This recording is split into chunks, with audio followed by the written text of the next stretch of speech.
शुरुआत करते हैं पूंजीवाद से। इसका बड़ा श्रेय जाता है, हम सब जानते हैं, स्कॉटलैंड के दार्शनिक अर्थशास्त्री एडम स्मिथ को। हाँ, उनकी 1776 की किताब द वेल्थ ऑफ नेशंस बहुत मशहूर है। बिल्कुल। हाँ, और दिलचस्प बात यह है कि स्मिथ जब लिख रहे थे उस जमाने में व्यापार पर, उद्योगों पर सरकारी नियम कानून मतलब बहुत ज्यादा थे। हाँ, बहुत कंट्रोल था सरकार का। बहुत ज्यादा। हाँ। और उनका मानना था कि ये जो सरकारी दखलंदाजी है ना, इससे अर्थव्यवस्था की रफ्तार धीमी पड़ रही है, आम लोगों का जीवन सुधर नहीं पा रहा। इसीलिए उन्होंने दो चीजों पर बहुत जोर दिया। एक तो श्रम विभाजन, मतलब काम को छोटे छोटे हिस्सों में बांटो ताकि कुशलता बढ़े। हाँ, स्पेशलाइजेशन। जिसे वो कहते थे सरकारी हस्तक्षेप, मतलब सरकार को आर्थिक मामलों से दूर रहना चाहिए। लेज़े फेयर। हाँ, लेसे फेयर। उनका सबसे चर्चित आइडिया था अदृश्य हाथ का, है ना, इनविजिबल हैंड। हाँ, ये तो बहुत सुना है। उनका कहना था कि भाई अगर हर कोई अपना फायदा देखे और बाजार में खुलकर कंपटीशन हो, प्रतिस्पर्धा हो, तो एक अनदेखी ताकत है, वही अदृश्य हाथ, वो अपने आप चीजों को संतुलित कर देगी और इससे पूरे समाज का भला होगा। अच्छा, मतलब किसी को कुछ करने की जरूरत नहीं है, वो अपने आप हो जाएगा। हाँ, उनका यही मानना था कि खुली कंपटीशन से ही अच्छी चीजें बनेंगी, दाम भी सही रहेंगे, बाजार खुद ही सब ठीक कर लेगा। और कमाल की बात यह है कि अमेरिका ने अपनी आज़ादी के फौरन बाद ही, मतलब स्मिथ की किताब के बस अगले साल ही, इन विचारों को अपनाना शुरू कर दिया। हाँ, ये बड़ी बात थी। फिर धीरे धीरे ये सोच यूरोप में फैली और जगहों पर भी, और आगे चलकर इसी व्यवस्था को पूंजीवादी अर्थव्यवस्था कहा जाने लगा। या कभी कभी क्या कहते हैं, मार्केट इकोनॉमी भी कहते हैं इसे। बिल्कुल, market economy, free enterprise system, कई नाम है, पर मूल बात वही है, क्या बनेगा, कितना बनेगा, किस दाम पर बिकेगा, ये सब बाजार तय करेगा, सरकार ने। सरकार की कोई आर्थिक भूमिका नहीं। ठीक है, तो ये हुआ पूंजीवाद। अब चलते हैं बिल्कुल दूसरी सोच की तरफ, राज्य अर्थव्यवस्था। हाँ, एकदम विपरीत। इसका सिद्धांत गढ़ने का श्रेय जाता है जर्मन दार्शनिक कार्ल मार्क्स को। कार्ल मार्क्स, हाँ। और ये व्यवस्था असलियत में पहली बार लागू हुई 1917 की बुल्शेविक क्रांति के बाद सोवियत संघ में, और फिर 1949 के बाद चीन में भी। पूर्वी यूरोप के भी कई देशों ने इसे अपनाया था। हाँ, बिल्कुल। और अगर इसे थोड़ा और खोलकर देखें तो राज्य अर्थव्यवस्था के भी दो मुख्य रूप हमें देखने को मिले। अच्छा। एक था समाजवादी अर्थव्यवस्था, सोशलिस्ट इकोनॉमी, जैसा सोवियत संघ में था। यहाँ क्या था कि उत्पादन के जो साधन हैं, फैक्ट्री, जमीन वगैरह, हाँ, उन पर समाज का या कह लें सरकार का नियंत्रण होता था, और अर्थव्यवस्था चलाने में सरकार की बहुत बड़ी भूमिका थी। ठीक है। दूसरा रूप था साम्यवादी अर्थव्यवस्था, कम्युनिस्ट इकोनॉमी, जैसा 1985 से पहले चीन में था। यहाँ तो मतलब लगभग हर चीज पर, संपत्ति, यहाँ तक के लोगों की मेहनत यानी श्रम पर भी सरकार का ही नियंत्रण था। बाप रे, मतलब पूरी ताकत सरकार के पास। हाँ, सारी आर्थिक ताकत सरकार के हाथों में थी, सेंट्रलाइज्ड कंट्रोल। वैसे मार्क्स का मानना था कि समाजवाद जो है वो साम्यवाद तक पहुंचने का एक पड़ाव है, एक ट्रांजिशन फेज। अच्छा, एक सीढ़ी जैसा। हाँ, बिल्कुल। हालांकि ऐसा कभी हुआ नहीं कि कोई समाजवादी देश पूरी तरह से साम्यवादी बन पाया हो, पर इन दोनों ही व्यवस्थाओं का जो मूल आधार था वो ये था कि ये पूंजीवाद के विरोध में खड़ी हुई थी। हाँ, जाहिर है। इनमें माना जाता था कि उत्पादन, सप्लाई, कीमतें, सब कुछ सरकार को तय करना चाहिए, बाजार को नहीं। इसीलिए इन्हें केंद्रीकृत नियोजित अर्थव्यवस्था, मतलब सेंट्रली प्लान्ड इकोनॉमी भी कहा जाता है, या नॉन मार्केट इकोनॉमी। हाँ, और विचारधारा की लड़ाई भी खूब चली होगी उस समय। अरे जबरदस्त। समाजवादी और साम्यवादी खेमा जो था वो पूंजीवाद पर शोषण का आरोप लगाता था कि इसमें अमीर गरीब का हक मारते हैं। जवाब में पूंजीवादी विचारक कहते थे कि ये जो राज्य व्यवस्थाएं हैं ये असल में राज्य पूंजीवाद है, स्टेट कैपिटलिज्म। अच्छा, मतलब शोषण वहां भी है, बस करने वाला बदल गया। बिल्कुल। उनका कहना था कि यहाँ शोषक कोई निजी मालिक नहीं बल्कि खुद सरकार बन जाती है। इस पर 80 के दशक तक आप देखिए खूब गर्मागर्म एकेडमिक बहसें होती रहीं। लेकिन फिर कहानी में एक बहुत बड़ा मोड़ आया। हाँ, द ग्रेट डिप्रेशन। हाँ, 1929 की जो महामंदी आई दुनिया भर में, उसने तो पूंजीवादी व्यवस्था और वो जो एडम स्मिथ का अदृश्य हाथ वाला विचार था, उस पर बहुत गंभीर सवाल खड़े कर दिए। बिल्कुल। अमेरिका, यूरोप, सब जगह हालत बहुत खराब थी। बड़े पैमाने पर बेरोजगारी, चीजों की मांग एकदम गिर गई, कारखाने बंद होने लगे। ऐसा लगा कि स्मिथ के सिद्धांत, वो अदृश्य हाथ, वो इस भयानक संकट से निकालने में नाकाम हो रहे हैं। हाँ, वो जादू चल नहीं रहा था और इसी मुश्किल दौर में एक नई सोच उभरी, जिसे सामने लाए ब्रिटिश अर्थशास्त्री जॉन मेनार्ड कीन्स। कीन्स, हाँ, इनका नाम तो बहुत सुना है। बिल्कुल। उनकी 1936 की किताब the general theory of employment, interest and money, इसने तो जैसे तहलका मचा दिया था। अच्छा। कीन्स ने सीधे सीधे स्मिथ के इस विचार को चुनौती दी कि बाजार को अकेले छोड़ देने से सब ठीक हो जाएगा। उन्होंने कहा, भाई हो सकता है अदृश्य हाथ संतुलन ले आए, पर क्या पता वो संतुलन लाने के लिए गरीबों का गला ही घोटना पड़े। हाँ, ये तो बड़ी तीखी बात कही उन्होंने। बिल्कुल। कीन्स का तर्क ये था कि बाजार में कीमतों और मजदूरी उतनी लचीली नहीं होती कि अपने आप सब ठीक हो जाए और सबको रोजगार मिल जाए। उनका मानना था कि एकदम शुद्ध पूंजीवाद में भी कुछ न कुछ बेरोजगारी हमेशा रहेगी ही। और इससे क्या होगा? लोगों की खरीदने की ताकत कम होगी, बाजार में मांग गिरेगी और अर्थव्यवस्था मंदी में फंस सकती है। उन्होंने चेताया कि अगर सरकार ने दखल नहीं दिया तो ये मंदी और गहरी हो सकती है। तो बाजार हमेशा सही नहीं होता, ये कह रहे थे कीन्स। हाँ, उनका जवाब था नहीं। उन्होंने साफ कहा कि अर्थव्यवस्था को संभालने के लिए सरकार का दखल जरूरी है, सरकार को एक्टिव रोल लेना पड़ेगा। और कीन्स ने सिर्फ समस्या ही नहीं बताई, बल्कि समाधान भी सुझाए होंगे। हाँ, बिल्कुल। उन्होंने कहा कि मंदी से निकलने के लिए सरकार को आगे बढ़कर खर्च करना चाहिए, पब्लिक स्पेंडिंग बढ़ानी चाहिए, भले ही इसके लिए कर्ज लेना पड़े। अच्छा, डेफिसिट फाइनेंसिंग। हाँ, और साथ ही सेंट्रल बैंक को ब्याज दरें घटानी चाहिए, बाजार में पैसा डालना चाहिए, सस्ती मुद्रा नीति, ताकि लोगों के हाथ में पैसा आए और वो खर्च करे। कुल मिला के उनका जोर मांग यानी डिमांड को फिर से बढ़ाने पर था। और कीन्स ने उस समय के हिसाब से एक बहुत बड़ी, आप कह सकते हैं, क्रांतिकारी बात कही।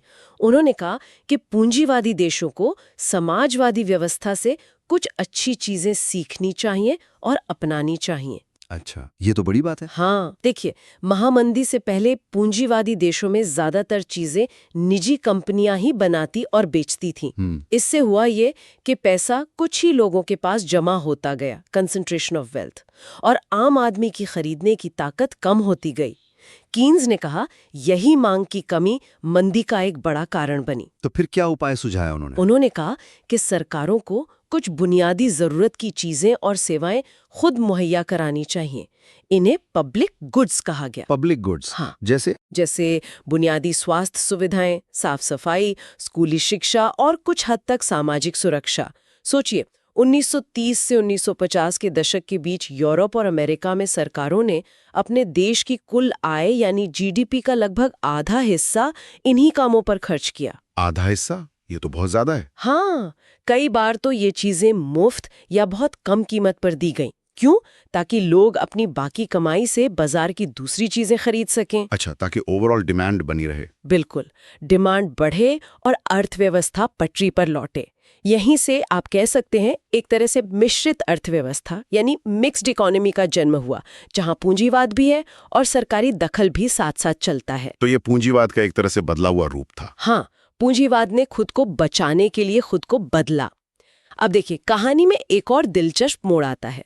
जब केन्स पश्चिम में पूंजीवाद को थोड़ा समाजवाद की तरफ ले जाने की बात कर रहे थे, उसी दौरान लगभग 1950 के दशक में पोलैंड के एक अर्थशास्त्री थे, ऑस्कर लैंज। Oscar Lange? हाँ, वो ठीक उल्टी सलाह दे रहे थे। वो समाजवादी देशों से कह रहे थे कि भाई, तुम्हें पूंजीवाद की कुछ अच्छी बातें, खासकर बाजार व्यवस्था के जो तत्व हैं, उन्हें अपनाना चाहिए। अरे वाह, समाजवाद में बाजार? बिल्कुल।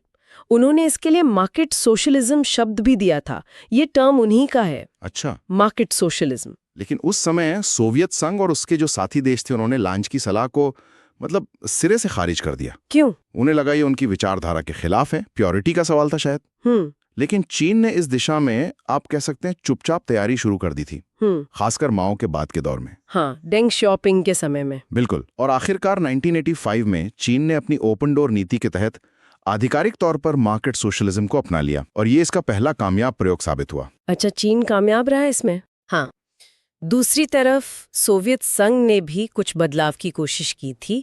ग्लासनोस्त यानी खुलापन और पेरिस्ट्रोइका यानी पुनर्गठन। हाँ, गोरबचेव के समय। हाँ, पर शायद उनकी तैयारी पूरी नहीं थी या आर्थिक कुप्रबंधन था। जो भी कारण रहे हों, नतीजा ये हुआ कि सोवियत संघ बिखर गया। तो चीन सफल रहा क्योंकि उसने तैयारी बेहतर की थी। ऐसा कह सकते हैं। उसने बदलाव की जमीन पहले से तैयार कर ली थी। तो इन सब बदलावों का नतीजा क्या हुआ फिर? नतीजा ये हुआ कि 80 का दशक खत्म होते होते दुनिया में शायद ही कोई बड़ी अर्थव्यवस्था बची थी जो पूरी तरह से या तो पूंजीवादी हो या पूरी तरह से समाजवादी। सब कहीं ना कहीं बीच में आ गए। हाँ, सब कहीं ना कहीं बीच में आ चुकी थी। और हाँ, एक बात और जो आपने पहले कही थी। कौन सी? कि द्वितीय विश्व युद्ध के बाद जो नए नए देश आजाद हुए थे, जैसे भारत, मलेशिया, इंडोनेशिया, हाँ। कोई बहुत साफ सोच नहीं थी, मतलब कोई क्लियर मॉडल नहीं था। लेकिन 1990 के दशक में विश्व बैंक, वर्ल्ड बैंक, जिसे आमतौर पर खुले बाजार का समर्थक माना जाता है, उसने भी अपनी रिपोर्ट्स में ये मानना शुरू कर दिया कि विकास के लिए सरकार की भूमिका अहम है। अच्छा, वर्ल्ड बैंक ने भी माना? हाँ, खासकर उनकी 1999 की एक रिपोर्ट थी, एंटरिंग द 21st सेंचुरी, उसमें ये बात साफ तौर पर कही गई। क्या कहा उन्होंने? उस रिपोर्ट में वर्ल्ड बैंक ने कहा कि देखो भाई, सरकार विकास में जरूरी है, लेकिन इसका कोई एक बना बनाया फॉर्मूला नहीं है कि सरकार को क्या और कितना करना चाहिए। मतलब कोई वन साइज फिट्स ऑल नहीं है? बिल्कुल नहीं। उन्होंने सलाह दी कि हर देश को अपनी खास सामाजिक, राजनीतिक और ऐतिहासिक परिस्थितियों को देखते हुए खुद तय करना होगा कि किन कामों के लिए बाजार पर भरोसा किया जाए और कहाँ सरकार का दखल जरूरी है। तो मतलब हर देश अपना रास्ता खुद बनाए। हाँ, अपना मिक्स खुद तैयार करे। और विश्व बैंक के इस रुख ने, आप कह सकते हैं, एक तरह से वो जो एडम स्मिथ और कार्ल मार्क्स के बीच लगभग 250 साल से झगड़ा चल रहा था कि बाजार बेहतर या सरकार, उस झगड़े को खत्म कर दिया। निष्कर्ष ये निकला कि भाई दोनों में खूबियां हैं और दोनों एक दूसरे की कमियों को पूरा कर सकते हैं, पूरक है, कॉम्प्लीमेंट्री हैं। तो मतलब असली सवाल ये नहीं कि बाजार चुने या सरकार। बिल्कुल, असली चुनौती ये है कि दोनों का सही मिश्रण कैसे तैयार किया जाए, ऐसा मिक्स जो किसी देश के लिए सबसे अच्छा काम करे। आज दुनिया भर में यही माना जाता है, न तो एकदम खुला पूंजीवाद बेस्ट है, न ही पूरा सरकारी नियंत्रण, बल्कि दोनों का मिलाजुला रूप ही सबसे प्रैक्टिकल है। एग्जैक्टली, सबसे व्यवहारिक। चलिए अब जरा भारत की बात कर लेते हैं। जैसा हमने कहा, आजादी के बाद भारत ने मिश्रित अर्थव्यवस्था का मॉडल अपनाया। हाँ, जो उस समय के हालात देख के वे शायद सही भी था। बिल्कुल, कुछ जरूरी उद्योगों और सेवाओं की जिम्मेदारी सरकार ने ली और बाकी चीजों के लिए निजी क्षेत्र यानी बाजार को खुला रखा गया। हाँ, एक तरह का पब्लिक प्राइवेट मिक्स था। लेकिन फिर 1991 में जब भारत ने आर्थिक सुधारों का रास्ता अपनाया, liberalisation, privatisation, globalisation, LPG reforms, हाँ, तो एक तरह से भारत के लिए नई मिश्रित अर्थव्यवस्था की तलाश शुरू हुई, ऐसा कह सकते हैं। बिल्कुल कह सकते हैं। इसका मतलब था कि अर्थव्यवस्था में सरकार और बाजार की भूमिकाओं को फिर से तय किया गया, रीडिफाइन किया गया। और इस बार पलड़ा किसकी तरफ झुका? जाहिर है, इस बार बाजार की भूमिका को पहले से ज्यादा अहमियत दी गई। अच्छा। कई ऐसे सेक्टर्स जो पहले सिर्फ सरकार के लिए आरक्षित थे, रिजर्व थे, उन्हें निजी कंपनियों के लिए, प्राइवेट सेक्टर के लिए खोल दिया गया।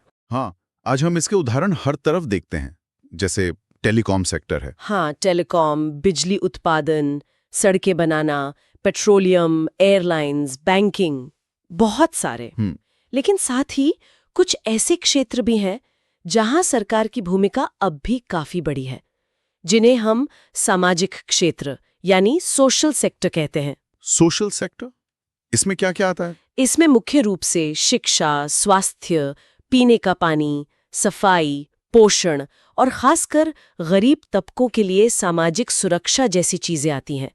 यहाँ सरकार का रोल अभी भी बहुत महत्वपूर्ण माना जाता है। तो कह सकते हैं कि भारत 1991 से पहले भी मिश्रित अर्थव्यवस्था था और आज भी है। बिल्कुल। बदला क्या है? बदला है सरकार और बाजार के बीच का संतुलन, उनका वजन। हाँ, 1991 के बाद बाजार का पलड़ा थोड़ा भारी हुआ है। बिल्कुल। और ये समझना भी जरूरी है कि ये संतुलन कोई पत्थर की लकीर नहीं है, ये हमेशा के लिए फिक्स नहीं हो गया है। मतलब ये बदल सकता है आगे भी? क्यों नहीं? जैसे जैसे देश के हालात बदलेंगे, सामाजिक आर्थिक जरूरतें बदलेंगी, राजनीतिक माहौल बदलेगा, भारत भविष्य में इस मिश्रण में फिर से बदलाव कर सकता है। ये एक डायनामिक प्रोसेस है। हर देश को अपना सही मिक्स खुद ही ढूंढना पड़ता है और उसे समय के साथ एडजस्ट भी करते रहना पड़ता है। तो हमने देखा कि कैसे अर्थव्यवस्था को चलाने का जो ये पूरा विचार है वो दो एक्सट्रीम से शुरू हुआ। एक तरफ एडम स्मिथ का पूंजीवाद, दूसरी तरफ कार्ल मार्क्स का राज्य नियंत्रण। हाँ, दो ध्रुव थे बिल्कुल। और फिर कीन्स जैसे विचारक आए, ऑस्कर लांज आए। फिर बड़ी ऐतिहासिक घटनाएं हुई, जैसे महामंदी, सोवियत संघ का पतन हुआ, चीन का एक नए रूप में उदय हुआ। हाँ, इन सब ने सोच को बदला। और इन सब से गुजरते हुए दुनिया आखिरकार मिश्रित अर्थव्यवस्था की सोच पर आकर ठहरी है। लगभग 225 साल की बहस के बाद ये नतीजा निकला। हाँ, और आज का सबसे बड़ा सबक जो मुझे लगता है यही है कि अर्थव्यवस्था का कोई एक सबसे अच्छा मॉडल नहीं है, कोई एक बेस्ट प्रैक्टिस नहीं है जो हर देश पर फिट हो जाए। कामयाबी इसी में है कि कोई देश अपनी जमीनी हकीकत को अपनी सामाजिक, आर्थिक, राजनीतिक परिस्थितियों को समझकर बाजार और सरकार का सही तालमेल कैसे बिठाता है, अपना संतुलन कैसे साधता है। बिल्कुल। आज आप देखिए, विश्व व्यापार संगठन यानी WTO भी जिस व्यवस्था की वकालत करता है वो भी मूल रूप से बाजार पर आधारित मिश्रित अर्थव्यवस्था ही है, लेकिन उसमें भी जरूरत पड़ने पर सरकारी दखल की गुंजाइश हमेशा रहती है, रेगुलेशन की, इंटरवेंशन की। तो मतलब बहस अब या तो ये या वो की नहीं है, बल्कि कितना ये और कितना वो की है। बिल्कुल सही। अब बहस संतुलन की है, मिक्स की है। और जाते जाते एक सवाल सोचने के लिए छोड़ जाते हैं। जरूर। जिस तरह आज दुनिया बदल रही है, हम देख रहे हैं जलवायु परिवर्तन एक बड़ी चुनौती है, नई नई महामारियां आ रही हैं, बढ़ती असमानता एक मुद्दा है। हाँ, नई चुनौतियां हैं, बिल्कुल। तो क्या ऐसा हो सकता है कि आने वाले समय में हमें सरकार और बाजार के इस संतुलन के बारे में, इस मिक्स के बारे में एक बार फिर से बुनियादी तौर पर सोचना पड़े? क्या भविष्य का आदर्श मिश्रण आज से बहुत अलग हो सकता है? ये बहुत ही मौजूद सवाल है, सोचने वाली बात है, बिल्कुल।